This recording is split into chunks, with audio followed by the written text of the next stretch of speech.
Okay. Well, hi, everyone, and welcome to our annual book club bash. I'm Roz Topolsky, and I am the Employee Engagement Program Coordinator with the Vernon Area Library. We also have Ann Baker-Jones from the library, who is a Reader's Advisory Librarian with us tonight. And then we have our two guests, John Hasty and Lauren Margolin. Lauren and John have been with us all these years. We love having them back every year. Our readers love hearing from them, and we do. So it's just really fun to kind of get back together each summer. So we are using the Zoom webinar format, and so that just means that, we can't see or hear you, but if you have any questions or comments, please put them in the chat and we'll be sure to get your questions answered. And I did email to everyone today a handout that has some materials about the library, as well as the book list that John and Lauren submitted and are going to be talking about. And if for some reason you didn't get that handout, you can send me a message in the chat and I will be sure to get it to you once we get going. You might want to have a pen and pencil around because, while John and Lauren are talking, you might want to put a note next to certain books that really interested you. So I suggest doing that. We have a number of authors coming to the library, well, virtually coming to the library in the next couple months. And this is largely because, well, we always love to have authors, but because of doing things online, the libraries and the publishers and everyone is able to collaborate much more than we would have in the past. And so we were able to bring these events to you. I'll mention some of these events, and some of them are not even published on our calendar yet, but you can make a note of it because some of them are just kind of really that new. But I'll run through them. On August the 12th, it's our domestic thriller night with Megan Miranda and Sherry Lapina, and they're going to be interviewed by Mary Kubica. And then on September 23rd, we have an event with Kristen Hanna talking about the Four Winds, and she's going to be in conversation with Christina Baker-Klein. And then on October 13th, we have Richard Rothstein, the author of Color of Law, A Forgotten History of How Our Government Segregated America. On October 27th, we have Chris Bajalian talking about his book, The Hour of the Witch. And then on November the 4th, we have Kathy Park Hong talking about her book, a nonfiction book called Minor Feelings, An Asian American Reckoning.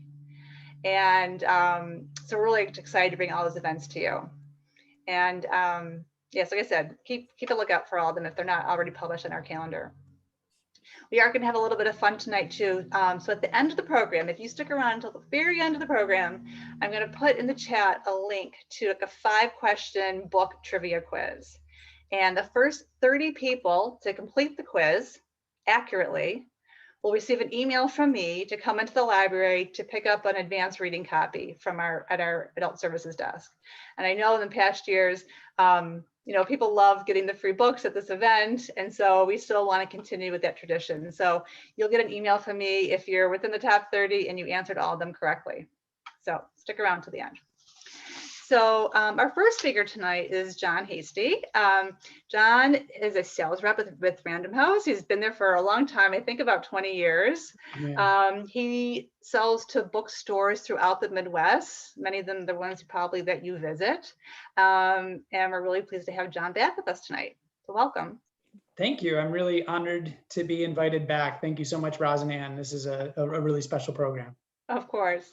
So before I turn off my camera, I know Ann and I will turn off our cameras and our microphone once you get going. But before I do that, I just want to ask you a little bit. Last summer we talked and I was kind of talking about how are bookstores doing in the court, during this pandemic, how are they managing? And I just kind of thought maybe just how are things now? How is it going for these independent bookstores? It's a different answer for every store because independent bookstores, each one is their own animal and they've all decided to approach things in a different way according to what their community needs and how their community reacts. But overall, I think everybody's really happy with the way they've been able to pivot their business model when they've needed to. Stores are opening back up and the customers are flooding back in safely and masked and all of that stuff, but they are coming back into the stores and buying lots of books. My accounts have been saying that the average customer is buying a bigger stack of books than they used to. And so the signs are actually pretty good. The hope is that this that we all don't go back on lockdown because of Delta variants or whatever at some point. But I think that the stores even feel that in that case, they've done it once and they might be able to do it again. I think that everybody feels like we've learned a lot from the past year and a half. Definitely. Okay, well, good to hear that optimism. Yeah. So, John, if you want to go ahead and share your slideshow. Sure. Let me just do share screen here. And then Anne and Lauren and I will just turn off our cameras, and then it'll be up to you. And then we'll join you when you're done. Great. Everybody can hear me and see my slides, correct? Yes. All right. I'm going to start my timer because my goal is to get me out of here in about 17 minutes. We'll see how close I'm able to get. But you know me, I talk fast.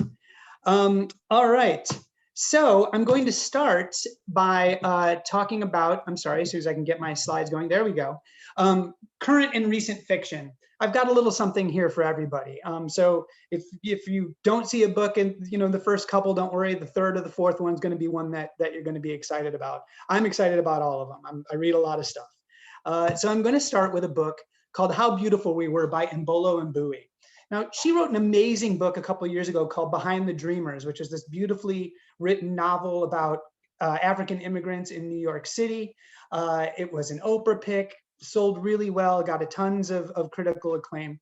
Her second book is actually set in a small village in Africa that's been ravaged by the malfeasance of an international oil company that's just been dumping and polluting and exploiting this small village for years.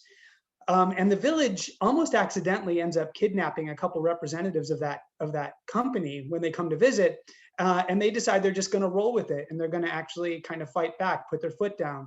And a young leader from the village emerges. Her name is Thula. She starts the book off as a teenager, and she just has the energy and the wherewithal to kind of get everybody motivated to start this big resistance. And then it follows Thula's life as she travels internationally, as she goes to school in America, actually, but all the time keeping her ties to this active resistance back in her home village. It's a beautifully written book. It's about the ravages of ravages of environmental irresponsibility, colonization, community, family, activism. It's all in there. So there's a lot to talk about, and it just really is a beautiful book. This one's a bit more fun, A Deadly Education. Well, fun might not be the right term. This is actually a very bloody and violent book in a lot of ways. A friend of mine refers to it as Mean Girls set at Hogwarts, as directed by Quentin Tarantino. And if that sounds at all like a fun mashup to you, you're going to love this book. It is at a very kind of Harry Potter-esque kind of school, but this one is much gorier. This is very much an adult book. And the students can be killed by the random demons roaming the halls and the dark magic that's everywhere. And the characters themselves are really great, especially this woman by the name of Elle, who's keeping a secret from everybody because the kind of magic that she discovers she's able to wield is incredibly dark. And if her teachers find out that that's what she can do, she's actually, her teachers are actually likely to kill her as well. So she's trying to keep that on the download. She's very prickly, very funny character. But this is going to be the first in a 3-book series. The next one, The Last Graduate's already about to come out if it hasn't already. I can't remember what the on sale date was. Nope, it's coming out in September. I put it right there in the thing. And so, but yeah, it's just a great series. Siri, Who Am I? This one's also a lot of fun. You can tell from the cover that it looks a little bit like kind of the rom-com genre. You know, these cartoony covers were cute, charming romances aimed at like millennials. This one is that for sure, but it also has a really interesting little bit of an edge to it. It opens with a woman by the name of Mia. She wakes up in the hospital. She has no idea who she is, where she comes from. She has amnesia. And all she has is a broken iPhone. And she starts scrolling through her Instagram accounts, but backwards, because that's how social media is set up. You see the most recent posts first. And so she's scrolling back, and at first she's like, hey, I think I've got it going on. Look, I'm cute. I've got cute boyfriends. I've got this great life. But the more she goes back and back and back, and the more is revealed about her life, she realizes that she might not be the person that she kind of hoped she is. So it's got this really interesting narrative kind of structure going to it. It has a dark sense of humor, also has a little bit of romance in it, but it's just a really great summer read. The Smash Up, this one's a little bit more serious. On its face, this is a modern retelling of Edith Wharton's Ethan Frome. It's set in small town New York, and it's about a family. It's about a family that's a little bit in crisis. The marriage is in trouble. The kid is having trouble at school. And after 9/11, they decide to leave New York City and move to this small town. But as happens, all of their problems kind of move with them, and they don't escape them the way that they thought they hoped that they would. And what makes things even more complicated is that it's set a few years back, during a time where, like, for example, the Me Too movement is starting to ramp up. The Brett Kavanaugh confirmation hearings are happening. So the kind of ways that the political and the personal, that line gets blurred, shows itself within this marriage. And it doesn't help that there's a nanny in the house who's a little bit flirtatious with the husband. She is also trying to figure out how to navigate all of this stuff and is doing so clumsily. But this is just a really great look at that cultural moment that has actually only kind of continued. I mean, it was a sea change, I think, in terms of our culture and how we deal with each other personally. And it's just a really great snapshot of how that kind of comes together. Now, some historical fiction, The Dictionary of Lost Words by Pip Williams. So this book is set, it's a novel set in the 1880s, and it involves the men, of course, who were the first lexiconographers to put together the Oxford English Dictionary, which of course would become the benchmark for English, what is and what isn't an English word. And so as these men are in the house of one of the lexiconographers, they're trying to decide what words are going to make the cut and what words aren't. And whenever there's a word that doesn't make the cut, that slip of paper is thrown onto the ground. Well, one of the lexicographer, how many times am I going to have to say that? Lexiconographers, daughters, unbeknownst to them, is under that table. And she's gathering up those little pieces of paper, the words that are not being used in the dictionary. And even at a young age, or as she grows up, she's going through these words and she realizes that there's an anti-woman bias, and that the language that these men were building was kind of, they were ridding it of femininity. And so she becomes supercharged by this. It becomes her cause, not just feminism, but it plays out during the beginnings of the suffrage movement. It goes up through the beginning of World War I. So a really vibrant historical time. But she's not only becomes passionate about feminism and about suffrage, but also about words and reclaiming these words. And so she's just a wonderful character. And the book is, if you're a fan of words, which I'm assuming all of you are, or you wouldn't be here, I think you might enjoy this book. When the Stars Go Dark. So Paula McLean, you may know her from historical fiction books like The Paris Wife or Circling the Sun. She's done something very different here. She's written a thriller. And it stars a kind of a troubled woman, a complicated woman who's a detective. If you're a fan of Mare of Easttown, you kind of understand the archetype. So if you like Mare, you're going to love Anna. And she is burnt out on her job. So she decides she's going to go back to her hometown of Mendocino, California, beautiful town, northern coast of California, and where she was a foster kid. So she actually has a lot of baggage wrapped up in that part of her past as well. But when she gets there, hoping to leave her job behind, she discovers that there's a missing kid in the town. Her cop brain turns back on. She can't not take the bait, especially because it looks like this current case has similarities to a case when she was a teenager growing up in that town where some girls went missing. So it's just a really, I was shocked. I shouldn't be shocked. She's an amazing writer, but the way she was able to plot a thriller so perfectly was a revelation. In case you can't tell, I've got a huge crush on Paul McLean. Malibu Rising by Taylor Jenkins Reid.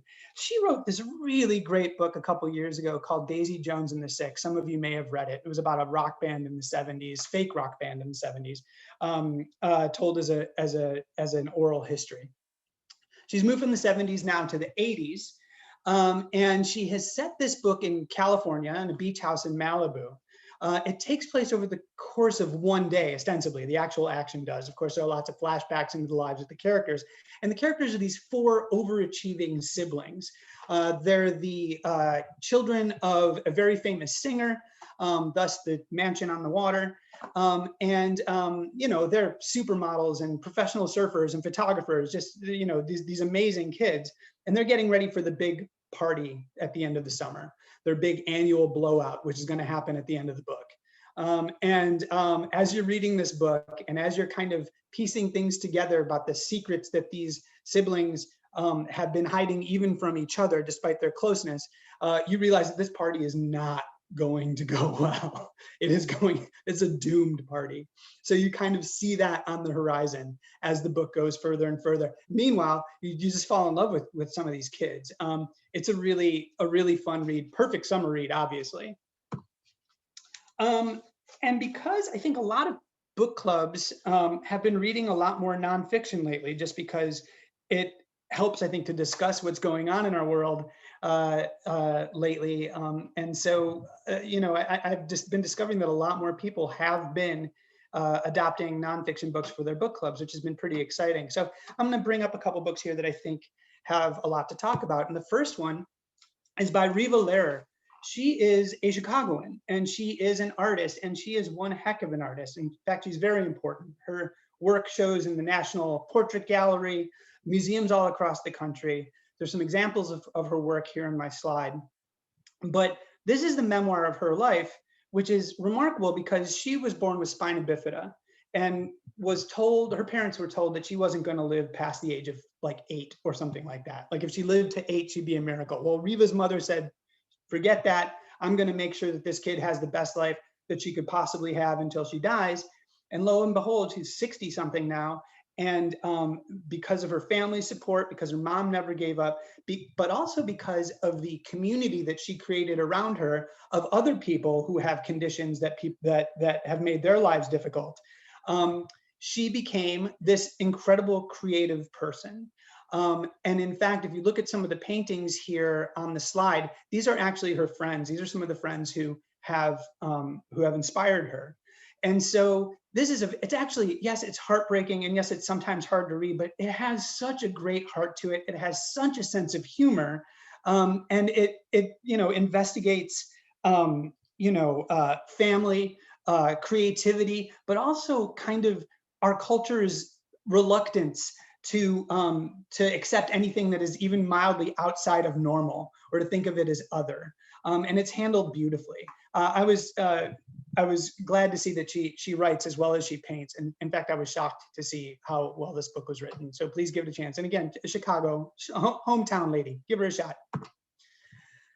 Little Devil in America. This book is probably my favorite nonfiction book of the year. It's written by a guy named Hanif Abdurraqib, who had written a couple of books of essays for small presses before coming to Random House. And I was very excited when he ended up on our list. What he's written here is a personal and historical collection of essays. They're linked, themes kind of circle through the essays again and again about the history of Black performance in America. He writes with this incredible style. An essay will start off seeming like an almost normal essay, but then we'll go off on a poetic bent and a tangent where you think, oh my God, where's he going? But you trust him, so you flow with it, and then he wraps it all back up at the end of the essay in a way that just blows your mind. And also the things that he kind of teases out. So whether he's talking about Josephine Baker or Dave Chappelle or Sun Ra or Lando Calrissian, Octavia Butler, he picks things out of their lives to present to us in this book that really show a mirror back to us about what our culture is. And I think his point, and I kind of believe I'm with him on this, you can't really understand our culture unless you've done some investigation into Black performance in America. It is just a mind-blowingly great book. Madhouse at the End of the Earth. If you are a fan of adventure, exploration, that kind of thing, endurance, this is the story of a doomed expedition that happened way before any of those any of those other ones, way before Endurance, way before, any of that stuff. There's this kind of quirky, mad Belgian who decided that he was going to claim Antarctic glory for Belgium, of all places. At the time, Belgium had a very small talent pool when it came to sailors, scientists, explorers. So this guy, de Galache, had to put together an international crew, which seemed like a great idea until you're out of port for a few days and you realize that nobody on the crew can talk to each other because they don't share a common language. They all hate each other for nationalistic reasons. They've all broken into separate camps. And even before they get past the equator heading south, you're like, oh, this is doomed. This is never going to work. And sure enough, because of delays, they end up in Antarctica in the middle of summer, which is the last time you want to be there. The boat gets frozen in ice and they just seethe. they all go, a bunch of them go crazy. But they, many of them, I don't want to give too much away, but many of them survived, including Roald Amundsen, who this was his very first voyage, his very first exploration, and so there are familiar names that kind of cycle through this thing as well. It is a really great edge of your seat history with all of the stuff, and perfect to read on a hot day.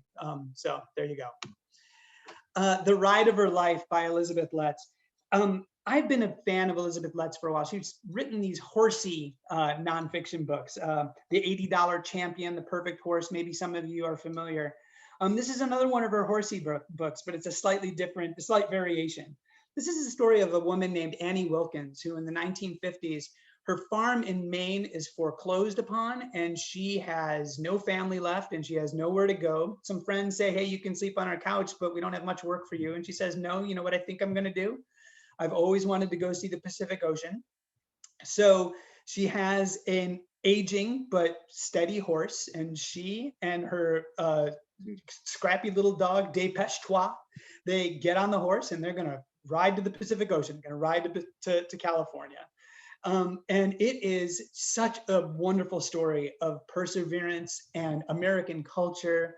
I mean, for example, as soon as she gets out of Maine, which is a little bit of a bubble for her, she realizes, oh, there are highways now and cars go faster than they ever used to. And here I am, like basically on the interstate with a horse. And, she has a lot of close calls. And so it's things like that, the political culture, the pop culture. She becomes even a little bit of a, there are several newspapers that kind of start following her trip as she goes.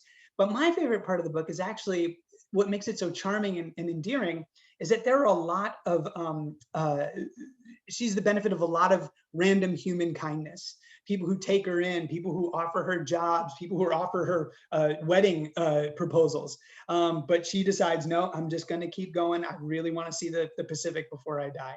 It's a really great, epic, charming story. I'm going to move on to an older set of books, actually. It's my shout out for this wonderful series called Slough House. The first book in this is called Slow Horses. It is just such a great mystery series, kind of an espionage, kind of spy angle. But it's the story of this kind of rogues gallery of MI5 agents who have basically been put out to pasture. They've all been told, you're gonna ride a desk until you retire and just have at it, because you either drink too much or you messed up that last operation or you angered the wrong person. And these guys just decide that they're not gonna go out like that. And so they start opening cold case files and solving them. And it is so great. And every bookseller and frankly, every family member that I have that I've recommended to has picked it up. They're kind of universally loved. It's such a great story. You don't need to start with Slow Horses. You can start anywhere in the series. There are 8 of them now, I think.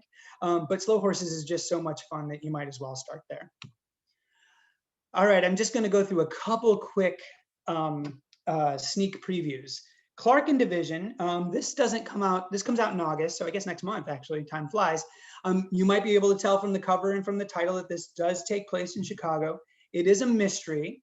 It is, and it's a kind of tells a little bit of a hidden history of Chicago, something that I was embarrassed that I didn't really know about, which is this, that after the Japanese internment camps on the West Coast were closed, the government didn't allow a lot of those families to go back to where they came from on the West Coast. They decided that they wanted to spread Japanese people, kind of weaken their presence in any one spot by spreading them across the country. And one of those neighborhoods that became this big Japanese neighborhood, Little Tokyo, in fact, some people called it, was Clark and Division, the intersection that basically is now called the Viagra Triangle. So it's amazing how things change.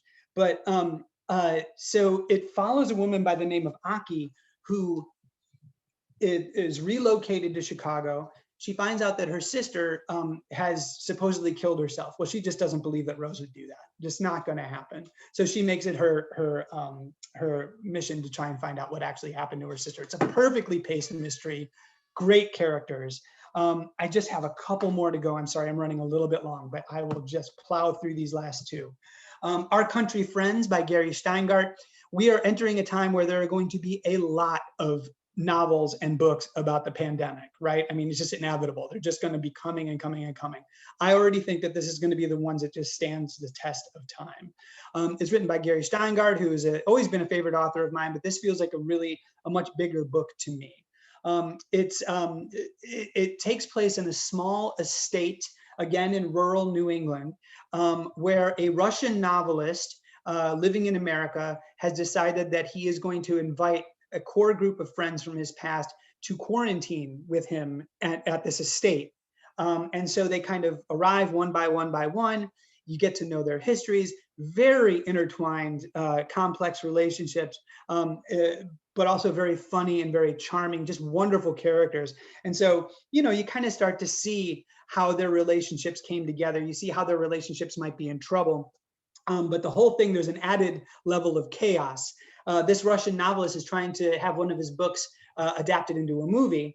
And producing this movie is a very handsome, very famous actor who's just called the actor in the book. And I maybe like a Matt Damon, like somebody who is kind of beloved by everybody and is super attractive, but also has the respect of the industry, like that kind of thing. So his presence there ends up causing all kinds of chaos for this tight-knit group of friends. I do really think it feels like a Chekhov novel meets The Big Chill. It's wonderful. I have a couple others on my handout. I'll talk about Paradise very quickly. Lizzie Johnson is an amazing embedded reporter. She was there for all the California wildfires. She studied with the firefighters. She did research with climate scientists. She spent time with the citizens whose homes and communities were ravaged by these fires, especially the community of Paradise, which, if you remember, was the town that was completely destroyed, one of many towns that was completely destroyed by the Camp Fire. And so this is just edge of your seat, important journalism that kind of lays every aspect of this thing out. Now, there have been other books about the campfire, about Paradise out in the past, but most of the people writing that book actually cite Lizzie Johnson's work as their primary source. So this is the first from the horse's mouth.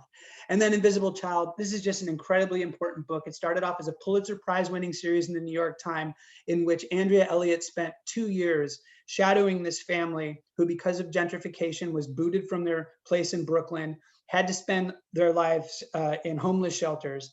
And it is just an infuriating and frustrating look at the ways that our safety net just fail and are broken, and again and again and again and again. The child at the center of this book is one of the oldest daughters in this family. Her name is Dasani. She's an unforgettable kind of lens for this type of story. Highly, highly recommend it. Again, this comes out a little ways down the road, but I think it'll be a very important book.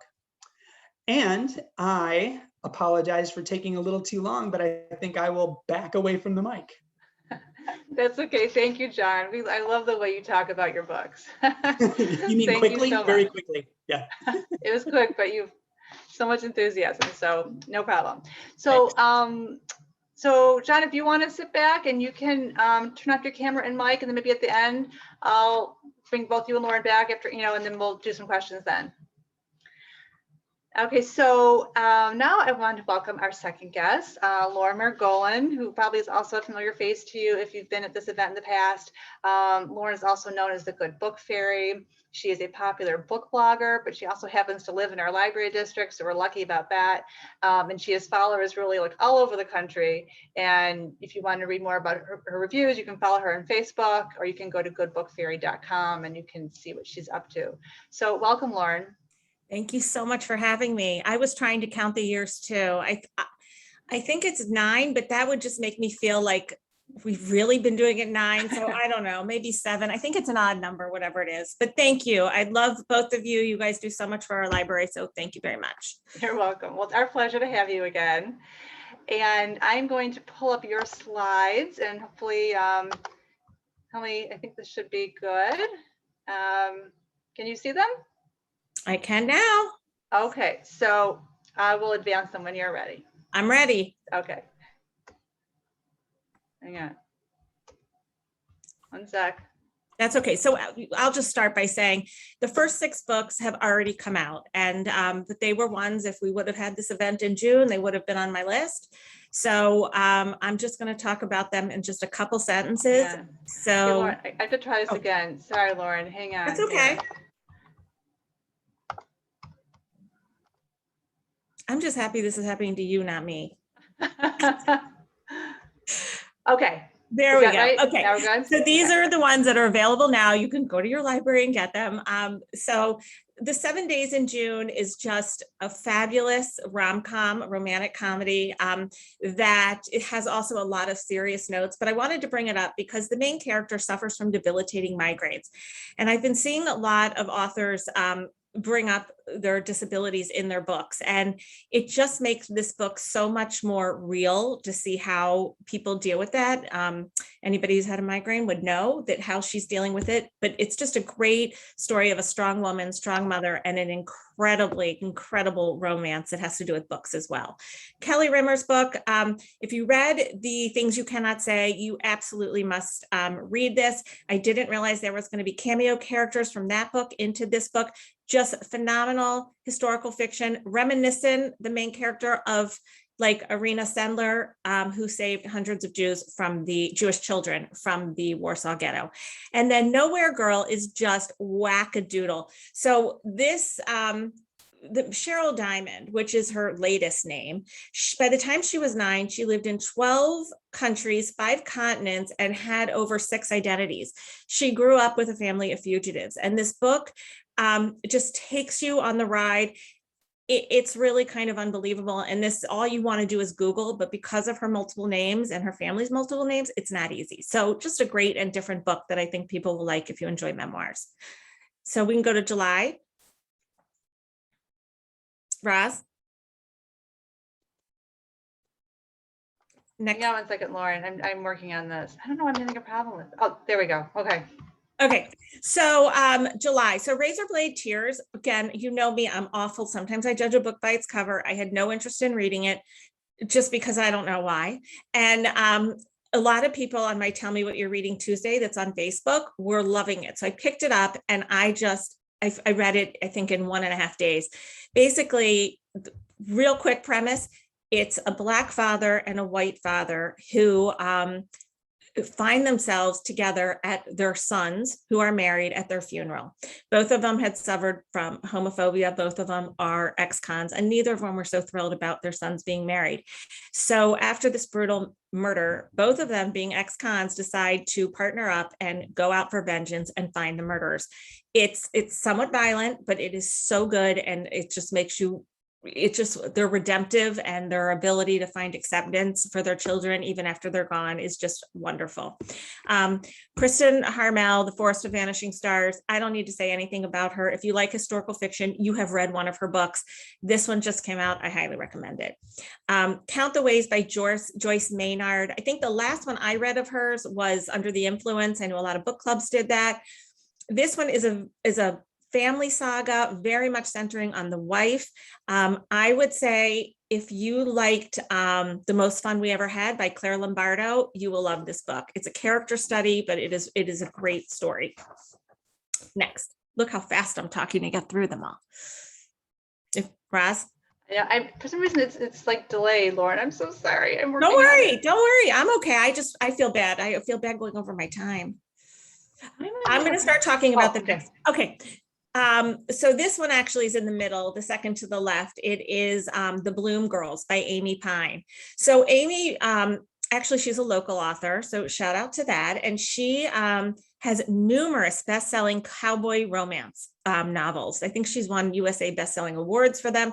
I didn't even know cowboy romance was a genre, but it is.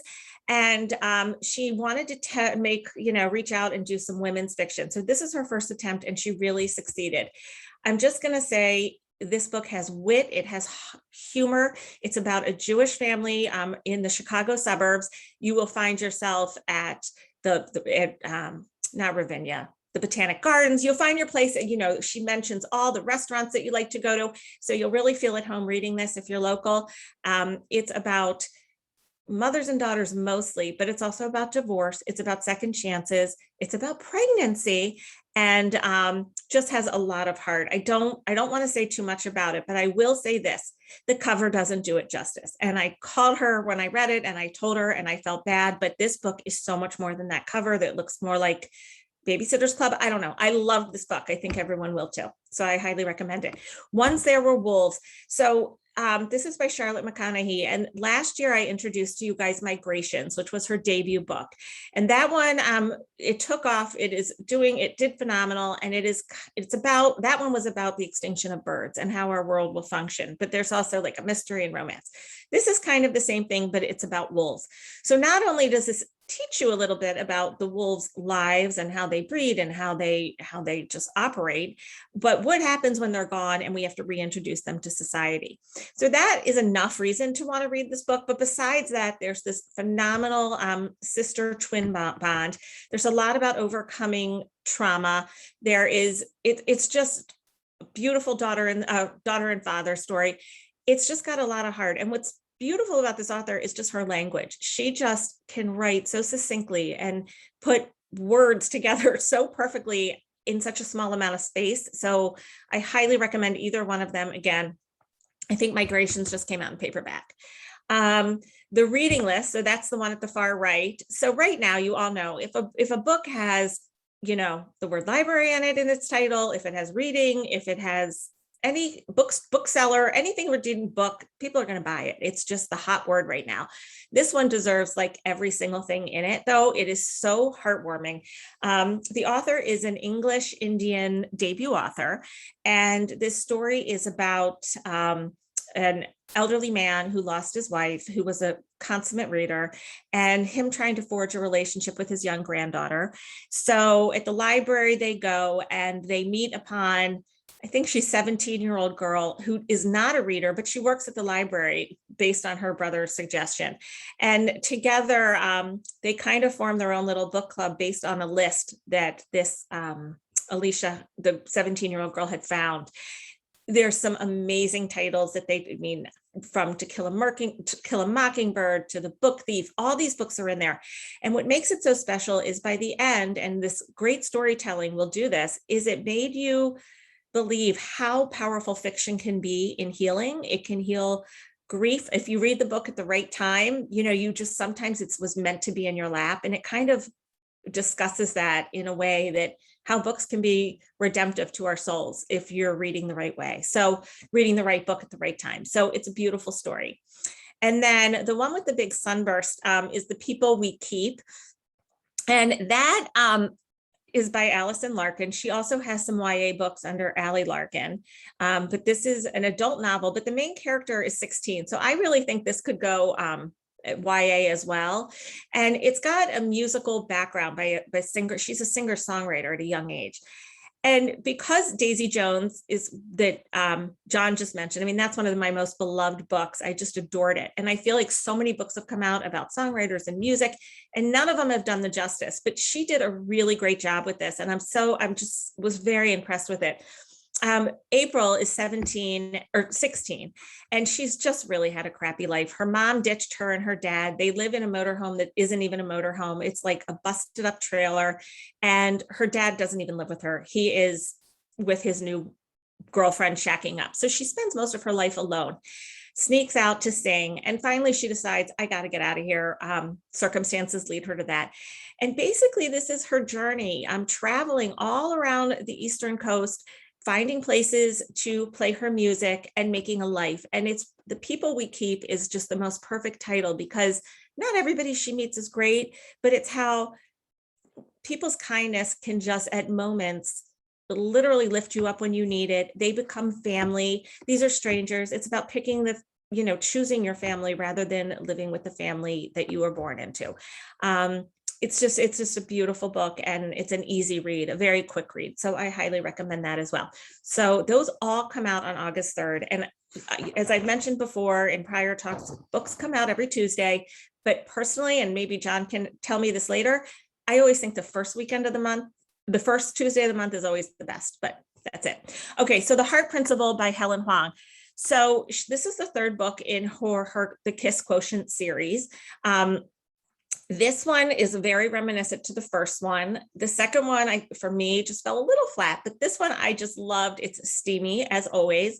And what it's about, the character that we see on the front is a goody girl, and she's a violinist, and she goes ahead and posts one of her violin acts on, I think she calls it a vlog, it's on YouTube, and it goes viral. She is just like thousands and thousands and thousands of people are watching this.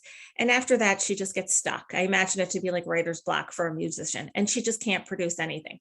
She's really down. And then her longtime boyfriend tells her he wants an open relationship. So between those two things, she's just like, forget about it. She's ready to go have a bender and just really sleep around.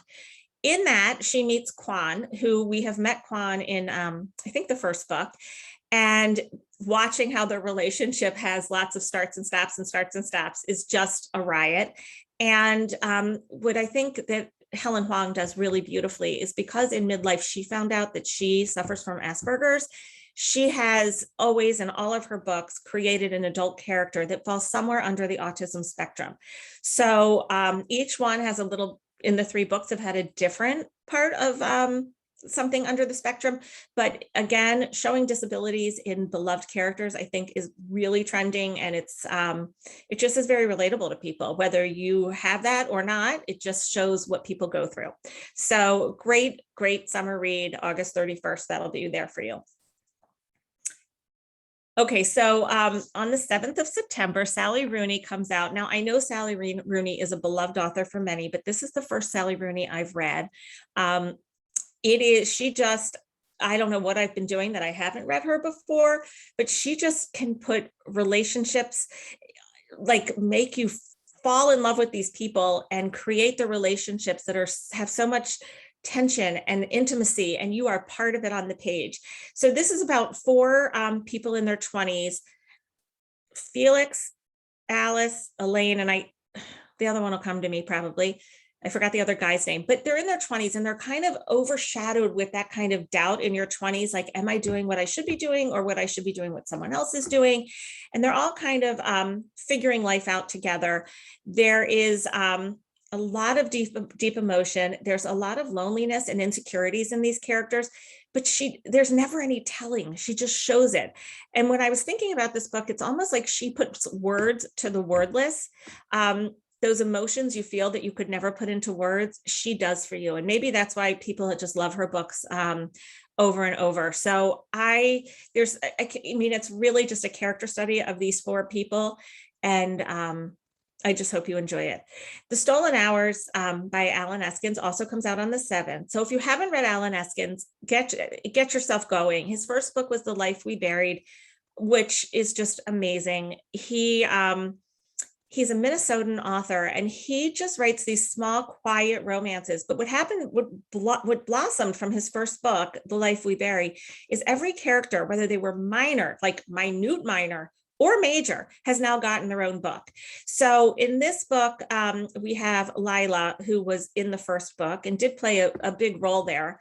And I think we may have seen her a little bit in some of the others. They all stand alone, but this one is really her story.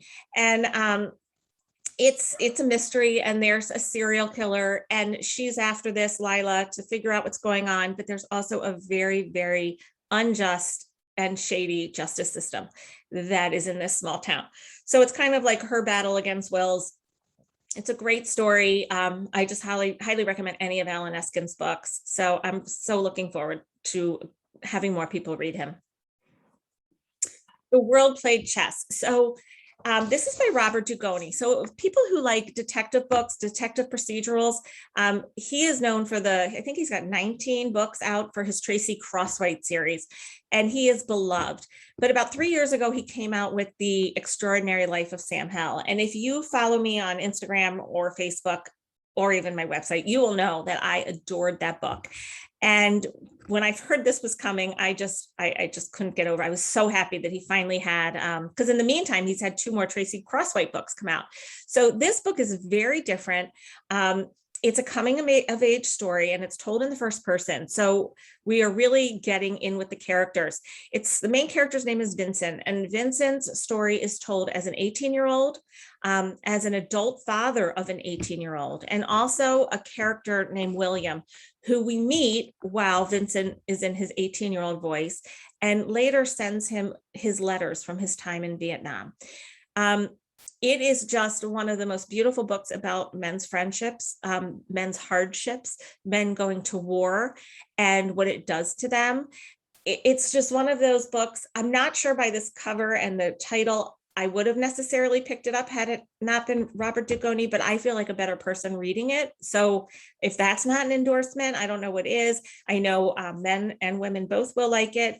And I guess if I had to compare it to something, I was thinking maybe Tim O'Brien's The Things We Carried. So just a great story. Okay, September 21st, we have The Matzo Ball by Jean Meltzer. So Jean Meltzer is a debut author, and okay, let me just tell you, this is a Hallmark movie made for Jewish people. It's cheesy, it's cute, predictable. Yes, it doesn't matter, but it's just so nice to see Jewish characters represented in rom-com, again, romantic comedy. What's interesting about this is Jean Meltzer, I wrote it down because I can't say it. She suffers herself from myalgic encephalomyelitis. That is what her disease is called, but we know it as chronic fatigue syndrome. So she made her main character have what she has. So again, it's a Own Voices book because it is, she really talks about her disability and just how awful when she couldn't get out of bed for a month, like literally for a month, because if she lifted her finger, she'd pass out in real life, that she brought that to the page. And she just wanted people to not think chronic fatigue syndrome is just, you're tired. So this is a romance. It's she loves Christmas. She hides Christmas. And she was also kind of goaded by her father, who happens in real life and in the book to be a rabbi. When she had to drop out herself in real life out of rabbinical school, her father said to her, go, just do what you want to do, because she could not stay awake long enough and function in school. And he said, do what you love. She said, I'm going to write a book. And he said, whatever you do, don't write it about Jewish people because no one will read it. This comes from the rabbi. So of course she wrote about Jewish people, and it's just a hoot. I mean, it's just a fun, easy read. It's not the greatest literature. It's not perfect writing. It's just fun. Wiley Cash, When the Ghosts Come Home. I have never read Wiley Cash, so I know a lot of you have and adore him. I never have, not because I didn't want to, simply from lack of time. But I have a bookseller friend in Minnesota who said to me that this book gutted her in the most profound and perfect way. And I was like, damn, that's quite an endorsement. Like, I want to be gutted like that. And it is. It's in a nutshell, it's a small town in North Carolina. I can't recall the name. And there's a local sheriff. And the local sheriff wakes up to a plane crash, and he hears the noise. It's an unscheduled plane. When he goes to investigate, the plane's empty. There's no pilot. There's no one's there. But he does find a local Black man shot dead, like very nearby. And that young man happens to be the only Black man in teacher's son, only Black teacher in their high school's son that was killed. So the sheriff is out to figure out who this is. There's a lot of racial tension. It takes place in the 80s. So, I mean, and there's a lot of mention with desegregation, but honestly, I mean, I don't think they desegregated, but they're still feeling it there in this small town. So the sheriff's looking to figure out what's going on. He's having a horrible time in life. His wife is sick. His daughter just had problems with her baby. everything. And then there's a complete racist guy who's championing him to take over as sheriff. It's just one of those stories where there's a lot of little multi-layers, but it all adds up to what the big thing is of what happened to the plane and why it landed there and why someone shot this man.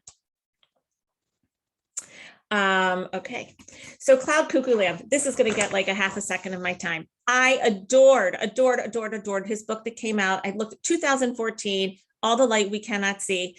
I mean, we all loved it. I don't know many people, I don't know anybody that didn't at least like it, but I adored it. It has been a long time. It's been 7 years. Everybody's been waiting. And I find this book confusing. So I am putting it on this list as a personal plea from me to you, that if you read it, can you reach out to me, goodbookfairy@gmail.com. We need to discuss this book. So this is just, I need to see what, or maybe I can't read anything else for like 2 weeks before and 2 weeks after and do it again. But I need to talk about this book with people, but it should sell just from his name. So that's that. Three Sisters by Heather Morris. So Heather Morris made her mark in historical fiction when she wrote The Tattooist of Auschwitz, and then followed up with Silka's Journey. And this actually, one of the sisters that are represented, I guess, on the front of the cover, reached out from Tel Aviv to the author that she wanted her to tell their story. And honestly, I haven't finished this. I am kind of having World War II and Holocaust books, Burnout Overload. And I read half, enough to know that I wanted to put it on this list. And it was interesting because this book takes a very narrow lens at the atrocities of the Holocaust, and instead uses a wider lens and really focuses on the sisters and their relationship and how the promises they made to each other will keep them together and alive. They even did the final walk in Auschwitz. I mean, the fact that the three of them survived, when you hear so many people, entire families were demolished, it's really remarkable. So it's kind of a little bit like a humanitarian in how these sisters work together to make sure they would continually all be alive. The Book of Magic by Alice Hoffman. Practical Magic came out, the first book in her series came out in 1995. That is a long time ago. She's still writing about these characters, but this is actually coming to an end. This is the final book in the series. Last year I talked to you about the prequel, and it was fabulous. And this one is as well. And I don't really need to say much about it. And people, you either like her or you don't. She has magic in her books, mystery, celebrates mothers and daughters, celebrates sisters and brothers. And in this book, she takes the Owens family and gives them their proper ending. And I think fans of this series will really be pleased with how Hoffman chose to end it. So I'm sad to see it go, but it's okay. Woodrow on the Bench. So, okay, let me just tell you, I have 2 dogs. I love dogs, and I don't read dog books, okay? They make me cry. I mean, Marley and Me, Art of Racing in the Rain. This past year has given me enough to cry about. I don't need to cry about dogs. So I knew I'd read it maybe, but I wasn't sure. But Jenna's a marketing genius, and she sent this book to me with waterproof mascara and tissues and dog treats and human treats. And I don't know, there was so much in there. And I just felt like I loved her other books. She's probably most well known for Those Who Save Us. The Lost Family was her most recent book, and great historical fiction. And I just decided to read this book for Life Lessons from a Wise Old Dog, which you can see is on the cover. And I am so glad I did. Seriously, this book is just, it reeks with humanity. It's about friends. It's about the people that take care of you when you need them. It's the people that show up. It's about the unconditional love that a dog can offer you. And it's funny at times. I mean, dogs are funny. So there is just everything and every emotion. It comes out in October. I think this would make a great gift for anybody who has a dog or any kind of pet, because I'm sure they'll relate to it. And I am just so glad I read this and got to see inside Woodrow's life. So Just Haven't Met You Yet. As John mentioned, these cartoon covers always, they say they're for a romantic comedy usually, and they sometimes have a little bit more oomph to them. I was introduced to Sophie Cousins with an audiobook, which was her last book. Oh God, I wrote down the name, but I'm not going to remember what it is. Oh, this time next year. And she just has a way of really exploring in her book romances that take a while to come, happen. But she really focuses on the deep part of, it's not always about what you want, but it's about what you need. So in this story, our main character, Laura, she writes a column for Love Lines, Love Life magazine, and her column is called How You Met, and she's really into these meet cutes. And if you don't know what meet cute is, it's hashtag meet cute, and people want to know how you met. Was it a cute way, or was it just, you met on whatever website? So meet cute is like a thing these days. And I just know that from my, 27-year-old daughter. So, and then you'll see it in a lot of books. And so she is going back to the Jersey, England, to the Channel Islands in order to investigate how her parents met and fell in love there. In the airport, she drops her suitcase, it opens everywhere. She's mortified, packs it back up, and by accident takes this handsome stranger's suitcase. She gets to the place, she opens a suitcase. She's like, oh my God, he's got my favorite book in here. He's got all this good stuff. I think she liked the smell. She liked, the sweater he had in there. And so she hires the taxi driver to drive her around Jersey looking for him, to give him his stuff back, because she knows as a single woman in her 30s, this is going to be her meet cute. Well, as time goes on, and talking to this very witty taxi driver and the taxi driver's dad, she starts to realize that maybe what you want isn't always what you need. And it's just a great story, feel-good story, and a thoughtful read. This one I don't need to talk about. If you're a Gabaldon fan, you're a Gabaldon fan. If you haven't read The Outlander, don't even worry about it. But I am so happy. This is her 9th book. Her books are always, 600 plus pages. They make me so happy. But if for anybody who wants to know, the new one is coming out. Jodi Picoult, Wish You Were Here. Oh my God. So now I saw that John's book, there are some authors that are getting books out this year about this 2020 pandemic, and this one is no exception. I adored this book. I wasn't sure if it would be too soon to be reading about the pandemic. And I have to talk very carefully about this book, because there are some big spoilers that can be spoiled, but our main character is kind of on the, her name's Diane, and she's got this life plan, and everything should happen at a certain time. And she's on par and on goal to get everything done. Her and her boyfriend, who's a surgeon, they're in New York, and they are about to go to the Galapagos, and she knows he's going to propose by her 30th birthday. So everything's happening just as she wants. And then of course, COVID comes, the shutdown happens, and he's in residency as a surgeon, and he has to stay at the hospital. All hands on deck. Doesn't matter what you're doing. You can't leave or you lose your spot. At that point, she goes by herself. He urges her to go. You'll be safer there than it's here. I'm never going to be home with you. I'll be coming home in my scrubs, all that stuff. So she goes to the Galapagos, and she is surprised to find they lost her luggage, and she just has to figure out what to do. So there's a lot of self-discovery that happens, and some jaw-dropping moments that I just can't share. But I urge you to pre-order, or library, please order enough of these, because people are going to want to read it. And just roller coaster twists. December 7th, Boy Underground. Okay, so Catherine Ryan Hyde, I think, has written 19 books. She has a huge fan base, and I think everybody kind of has their favorite, but probably the one that most fans love was Have You Seen Luis Valdez? People adore that book, and this, in her own personal blog that she posts, she said that was her best book until this one. She thinks this is even better, and I think it's because she gets a little deeper with this book. So it's about a young boy who is, I don't know, I think how old he's, maybe 14 or 15 when the book starts. And he lives much better than the people in his town do. He's a loner. He doesn't have a lot of friends. He's gay, but no one knows. His parents are the kind of parents that are kind of remind him in a not so subtle way that, you know, you were the kid we really didn't want to have, but we had anyways. And so he's kind of lost until he gets to high school, and he meets 3 other students that become beloved friends, but they are the farm workers on the land around them. They are their children. And one is Japanese, and I'm not even going to tell you what more about them, but what happens is the day after Pearl Harbor, their lives change forever.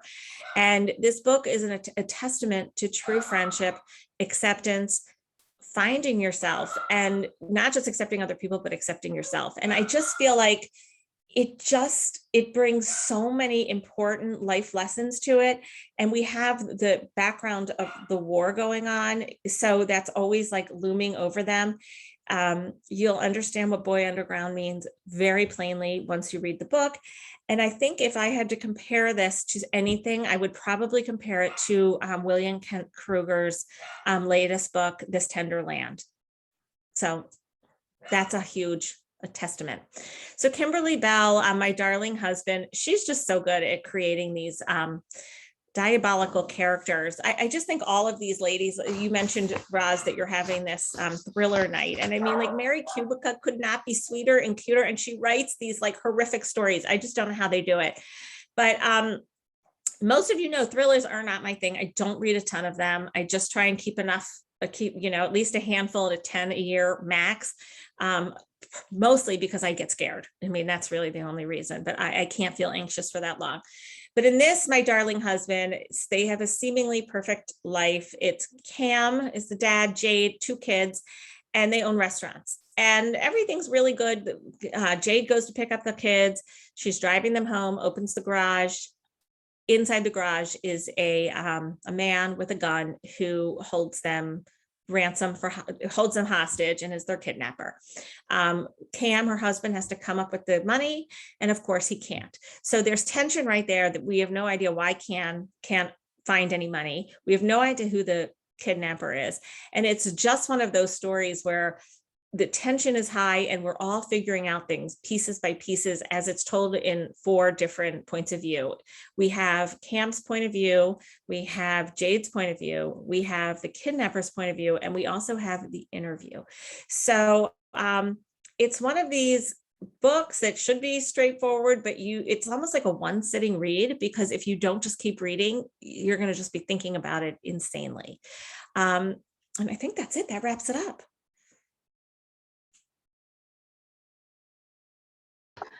Thank you, Lauren. That was great. I know you always feel stressed about getting through them, but it's worth it because you always have such. How long was I? Was I over 30 minutes? I don't know exactly. Oh God, that's yes. It's okay. Sorry, people. I hope you enjoyed. Okay. No problem at all. That was terrific. So let's see what we're going to do now. So I'm going to turn this over to Anne for a couple minutes, because Anne is going to, hang on. Yeah, I think you're a co-host, Anne. You should be able to share your screen and just show us what a couple things you wanted to point out to us on the library website for readers.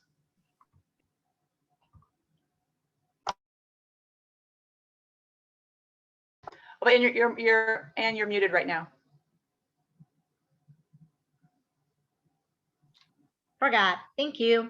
Okay, so I wanted to show you this on our website. I think some of you may know about it, but a lot of you might not.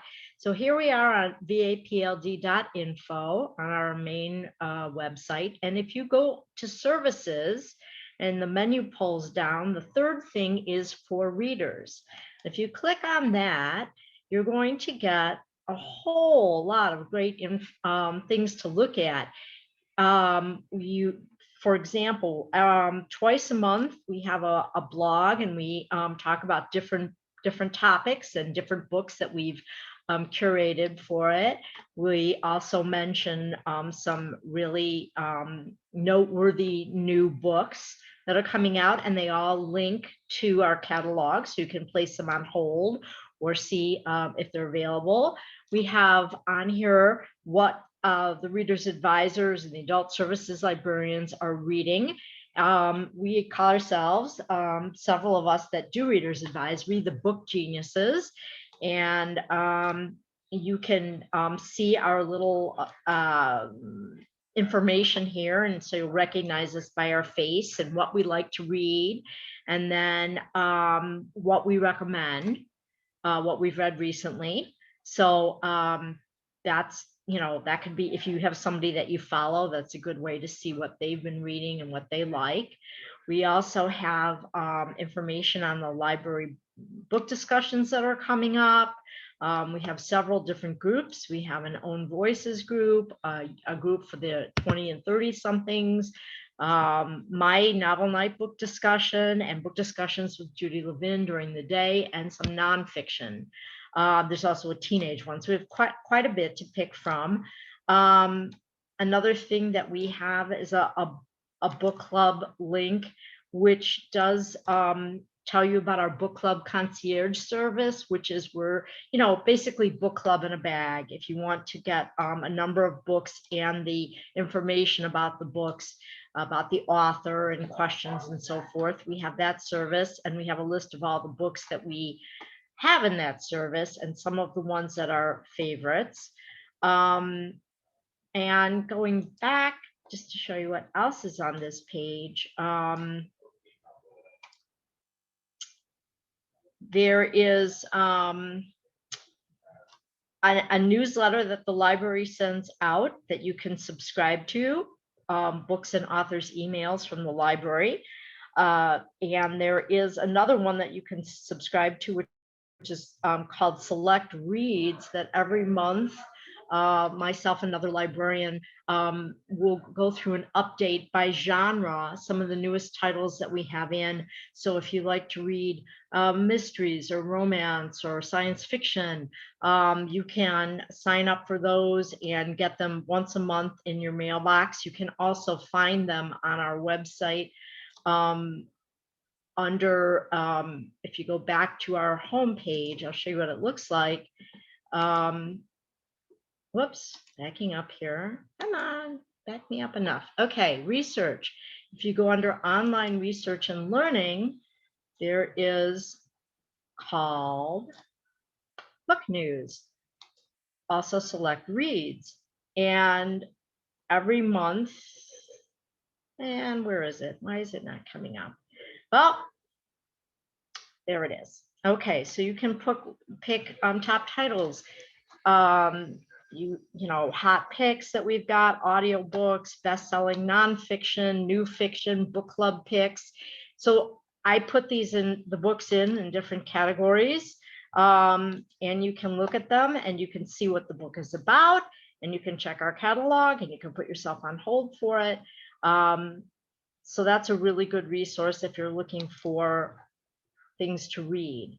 So there's a lot on our page. We also do browsing bundles that we started during the pandemic because people couldn't come in the library. So if you're still not able to come in the library for whatever reason, even if it's just a question of being busy or you want the librarians to pick for you, we can put together browsing bundles. You tell us a little bit about what you're interested in, and we'll pull books or videos, DVDs for you, and you can just check them out and pick them up at the drive-up window if you'd like.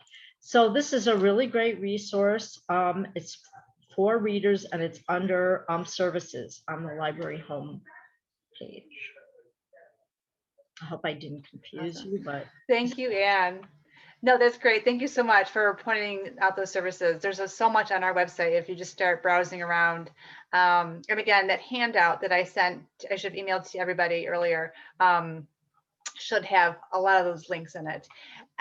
Before I put the link to the quiz in, just if anyone has any questions for John or Lauren or Anne, anything that you want to, I know they kind of shared a lot, but I want to give you a chance to just ask their opinion or anything in the meantime. I know there's a lot to digest, and now our to read lists are so long. It's like you get kind of like there's just too much to read all one time. I know that's how I feel. So I know we have lots of nice comments in there about people enjoying the books. But okay, so what I'm going to do is I'm going to put the link for our quiz in the chat.